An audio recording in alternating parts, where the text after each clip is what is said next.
નમસ્કાર મિત્રો, આજના આ વિશ્લેષણમાં આપણે એક એવી રોમાંચક ઐતિહાસિક સફર પર જઈ રહ્યા છીએ જ્યાં એક બાજુ છે નક્કર ઐતિહાસિક તથ્ય અને બીજી બાજુ છે પેઢીઓથી ચાલી આવતી આપણી સાંસ્કૃતિક માન્યતાઓ.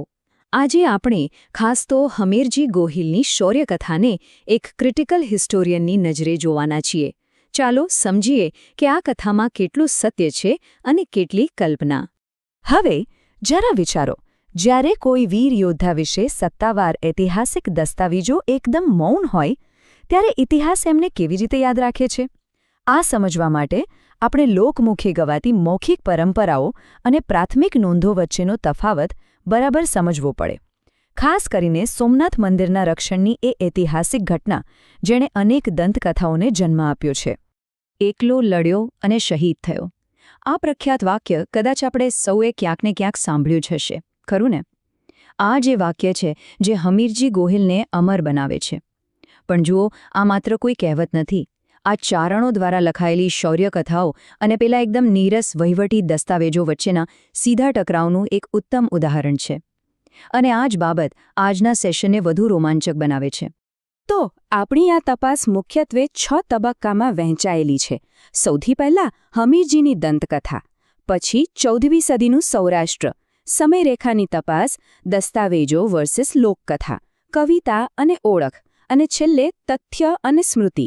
ચાલો સીધી શરૂઆત કરીએ. તો આપણો પહેલો વિભાગ છે હમીરજી ગોહિલની દંતકથા, 16 વર્ષના શહીદની કથા. આપણી આ તપાસની શરૂઆત થાય છે લાઠી રાજ્યના એક યુવાન અને એકાકી રાજપૂત રાજકુમારની એકદમ પ્રેરણાદાયક લોકકથાથી. પેઢીઓથી સંભળાતી મૌખિક વાર્તાઓ આપણને જણાવે છે કે આ માત્ર 16 વર્ષના રાજકુમારે સોમનાથ મંદિરના રક્ષણની આખરી પ્રતિજ્ઞા લીધી હતી.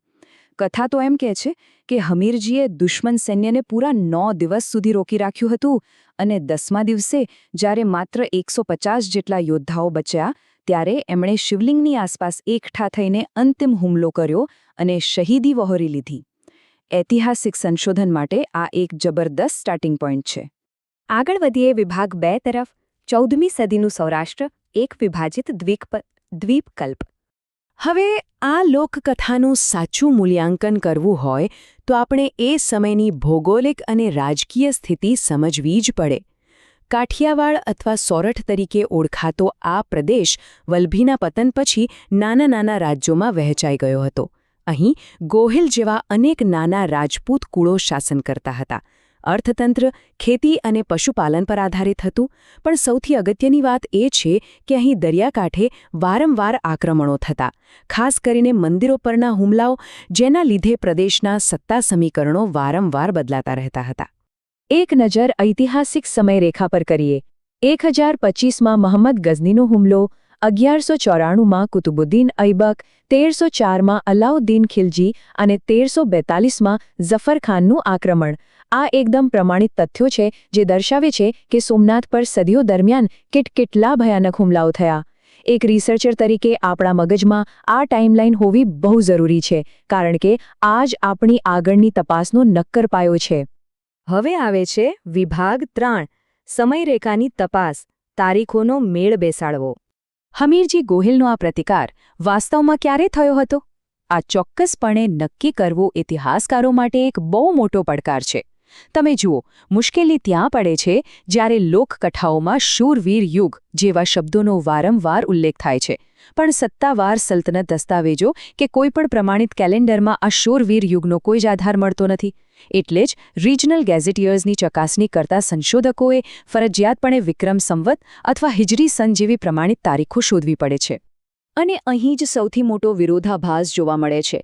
એક તરફ આપણી લોકકથાઓ છે જેનો દાવો છે કે આ હુમલો 1299માં અલાઉદ્દીન ખિલજીના અભિયાન સમયે થયો હતો, પણ બીજી તરફ આધુનિક ઐતિહાસિક અને પુરાતત્વીય સંશોધન દર્શાવે છે કે આ પ્રતિકાર મોટે ભાગે 1342માં એટલે કે વિક્રમ સંવત 1398માં ઝફરખાનના હુમલા સમયે થયો હોવો જોઈએ. આ વિરોધાભાસ ખરેખર ઇતિહાસ અને કલ્પના વચ્ચેનો ભેદ એકદમ સ્પષ્ટ કરી દે છે. ચાલો જઈએ વિભાગ 4 પર, દસ્તાવેજો અને લોકકથા, સત્તાવાર નોંધોનું મૌન. આ આખા ઇતિહાસ લેખનનો સૌથી મોટો સંઘર્ષ ક્યાં છે ખબર છે? સત્તાવાર દસ્તાવેજોના મૌનમાં.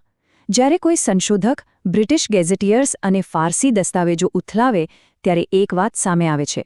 આ નોંધો મંદિરો પર થયેલા હુમલાઓની પુષ્ટિ ચોક્કસ કરે છે, પરંતુ તેમાં હમીરજી કે વેગડાજી ભીલ જેવા સ્થાનિક રક્ષકોના નામોનો સદંતર અભાવ જોવા મળે છે.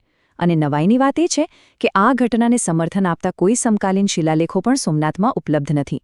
તો પછી પ્રશ્ન એ થાય કે આ આખી વાર્તા આવી ક્યાંથી? તો એનો જવાબ છે વિભાગ 5માં કવિતા અને ઓળખ, ચારણો દ્વારા ઇતિહાસ રક્ષણ. ભલે સોમનાથ મંદિરમાંથી તે સમયના કોઈ પ્રાથમિક શિલાલેખો ન મળ્યા હોય, છતાં સ્થાનિક ચારણી સાહિત્યે આ પ્રાદેશિક ઓળખને જબરદસ્ત રીતે જીવંત રાખી છે. જરા આ પંક્તિઓ સાંભળો. વહેલો આવ્યો વીર, સખાતે સોમૈયા તણી, હિલોળવા હમીર ભાલાની અણીએ ભીમાઉત. ચારણ કવયત્રી લાખબાઈની મર્શિયા કવિતાનું આ 20મી સદીનું શબ્દાંકન અદ્ભુત રીતે દર્શાવે છે કે કેવી રીતે મૌખિક કથાઓ એક યોદ્ધાને મહાભારતના ભીમ જેવો શક્તિશાળી હીરો બનાવી દે છે. નીરસ વહીવટી નોંધો સામે કવિતાની આ જ તો તાકાત છે જે ઐતિહાસિક રેકોર્ડમાં નામ ન હોવા છતાં એક શહીદની છબીને સદીઓ સુધી જાળવી રાખે છે. હવે એક બહુ જ રસપ્રદ વાત. આ કવિતાઓ માત્ર કોઈ એકલા યોદ્ધાની જ વાત નથી કરતી.